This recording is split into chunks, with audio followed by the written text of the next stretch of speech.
মাত্র ৫ মিনিটে আপনিও বাসায় বানিয়ে নিতে পারবেন আমার মতো এরকম সুন্দর কেচি নকশি পিঠা। যারা কিনা জীবনেও আমার মতো নকশি পিঠা বানিয়ে নেননি তারাও এটা তুড়ি মেরে বানিয়ে ফেলতে পারবেন। পানি দিয়ে দিলাম, সামান্য লবণ, কড়াইয়ে চুলার জাল অন করে দিয়েছি, তেল ব্যবহার করেছি, তার সাথে আমি চালের গুঁড়াও দিয়ে দিলাম। কাভার করে ৫ মিনিট মতো ওয়েট করেছি। আলহামদুলিল্লাহ আমার এই যে চালের গুঁড়ির ডো একদম রেডি। এখন যেটা করব, সুন্দরভাবে মথে নিয়ে এটা বেলুনি দিয়ে বেলে নিয়েছি। তারপরে তেল ভরে নিয়ে দেখতে পাচ্ছেন আমি কাঠি দিয়ে মাঝের ফুলটা করে নিলাম। তারপরে এই যে কেচি দিয়ে আমি ডিজাইনটা করে নিচ্ছি। থার্ড লেয়ারের জন্য আমি আবারও একটা বড় মুখা দিয়ে এই পিঠাটা কেটে নিয়েছি। ঔষধের শক্ত কাগজ ভাঁজ করে আমি এই ডিজাইনটা বানিয়ে নিয়েছি। তো দেখতেই পাচ্ছেন আমার নকশি পিঠা একদম রেডি, একদমই সহজ বানানো।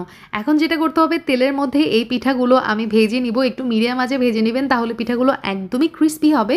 এখন আমি খেজুরের গুড়ের মধ্যে সামান্য একটু পানি দিয়ে একটা আঠালো শিরা বানিয়ে নিব। এখন এই যে শিরার মধ্যে আমি পিঠাগুলো দিয়ে দিলাম, নেড়ে চেড়ে নামিয়ে নিচ্ছি। আলহামদুলিল্লাহ তৈরি হয়ে গেছে আমার সহজ কেচি নকশি পিঠা, রেডি টু সার্ভ।